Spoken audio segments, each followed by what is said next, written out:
to get to the money, I was working like 3 or 4 jobs at one time. So I was like, that's someone who are about that lifestyle needs to be acknowledged. So I sent some out. The girls supported me, and I had me a good run. And I was actually able to pay off, because the tuition kept rising, girl. I was able to pay off, my university fees as well. Not wow. So you was really like making money.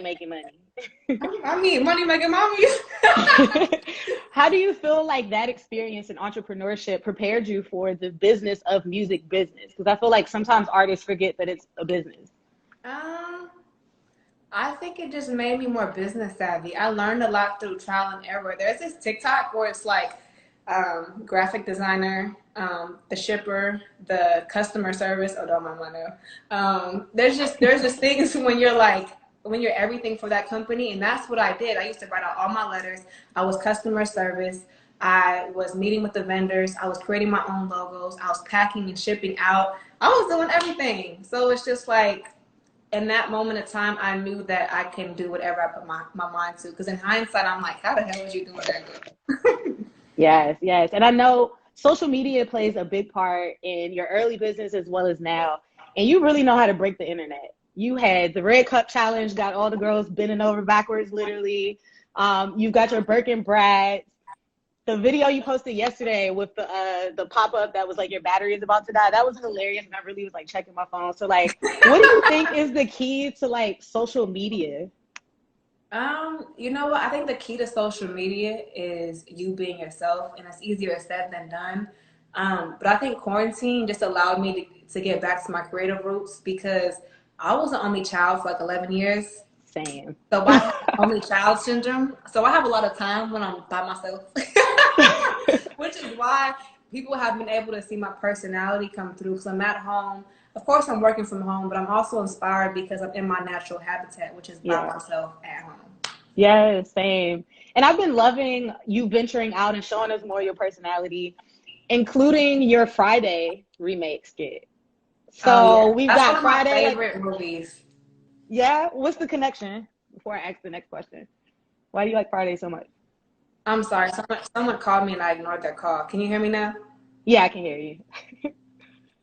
I was okay. asking Can you repeat that question one more time, please?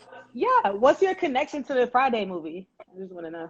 I know why I like it. So I love it because it was like my comfort movie. When I was in middle school, every time I come home, I would bake cookies and eat a bowl of cereal and put on Friday. That was like my after school ritual. I love it. That sounds so cozy. Like, I can tell you were only child. Like, you found peace within yourself. I completely relate to that. Do you see any acting in your future? Definitely, girl. I can see myself, getting my Tupac on, getting my Will Smith on, getting my Queen Latifah on. Like, I love to act. I actually, when I was at San Diego State before I went to USC, I took theater for a semester, but then I switched back to communication. So I've always had a love for just, studying the skills of acting. I could totally see that for you, sis. We're saying it here first. Tyler Perry, Spike Lee, whoever, Michael Bay, everybody. Else? I'm trying to hit the big screen, so let me know. Send that Call our sis, okay? We ready to see it. We gonna buy out all the movie theaters. We right here rooting for you. I know that's right. So you come up from an entertainment-based family. Your mother was actually a star in her own right. What lessons have you learned from her? Well, because it's funny because people assume that because she was who she was, which was, she was hustling and she was one of the most requested video vixens. And I just want to clear the air because in that era, she got mad at me too. A vixen was like, a vixen had a positive connotation to it. So when I say it, I mean it in an empowering, description. But what's crazy is because she was a video vixen, people just assume that, I was able to see the entertainment industry through her eyes. But because she grew up how she grew up, which is another story, she was really strict. So she never really gave me insight. And she was like, she wouldn't even let me wear crop tops. Like, and I'm in middle school. Like, she wouldn't let me get my nails done. She wouldn't let me wear makeup. She wouldn't even let me shave. That's good. She was trying to protect you from creeps. No, she wouldn't let me do anything. So, like, yes, she was doing her thing, and yes, she was fly. My mother is gorgeous, but she was a tiger mom. It was Yeah, come home, do your homework, and you cannot dress grown. So good. I wasn't able to get no stories from her. She taught you what you needed to know, and that's self-respect. And now you're exemplifying Definitely. that for the other young ladies who look up to you. So shout out to mom for doing her Hmm. job and raising you right. Hmm. um, we fell in love with you from just 2 EPs, but your album is coming up real soon. So what can we expect from Pretty Bitch Music? Pretty much music. You know what? I've been asked this and I haven't been able to describe it, but when I'm listening to it, it's really just it's different. It's different. And I'm so curious to how the world the world is gonna perceive it because I think Back to the Streets was an introduction to the fact that I'll be singing a lot more. So I feel like it's What? yeah, it's just I wanted to be a singer before I was a rapper. Like I used to sing all the Disney princess songs. My mom used to sing her heart out to some Lauryn Hill. So it was like, but I didn't want to sing because I couldn't sing like a Mariah or a Whitney or even a Leah. So I was like, maybe singing ain't for me, but I can hold a note. But now that I'm able to explore my more artistic side, it's just gonna be a lot more different vibes that I don't think people are gonna expect from me. Yeah, come through vocals. Okay, we are so ready. I love you got all these tricks up your sleeve, girl. Like, I Girl, love I it. got tricks up. I'm a Cancer. We always got some tricks up our sleeve. um, so talk to me about some of your professional collaborations. You've worked with Pretty Little Things. You have a Morphe makeup collection. What is beauty in the music industry? How does that work together for you?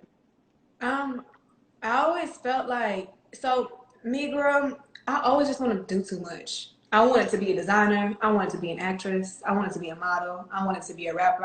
I wanted to do too many things, but I always felt like if I focused on one thing, what I'm super passionate about, which is music, it would open the doors up to other things. So it's like I feel like music has given me an amazing platform to do what I want to do. And I feel like beauty goes hand in hand because, girl, I love beating my face. I love doing my Yes. hair.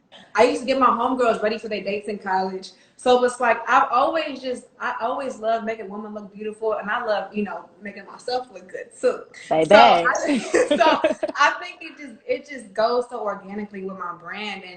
And I love lip gloss. I love, my baby hairs, my edges. So I just, whenever I collaborate with somebody, just know that I am doing it because we see the vision together. Like I've passed up on a lot of money because the vision wasn't, agreeing. So just know that when Saweetie puts her stamp on it, like I believe they're good people and we gonna make some shit pop.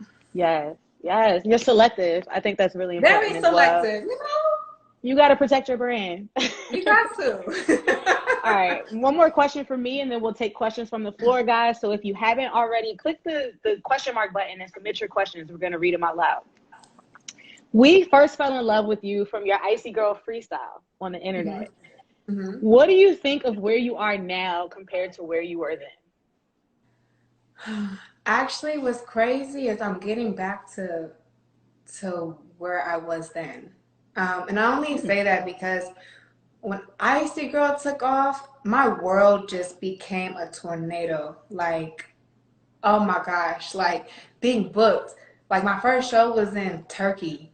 Like Icy Girl, I think Icy Girl was Wow. probably one of the most hottest unconventional type of songs, and it really helped me travel across America and travel to out of the country. But um I felt like my creative spirit died because i was Mm. i was working so much. I wasn't sleeping. I wasn't eating good, which is why I still eat, but I eat sometimes.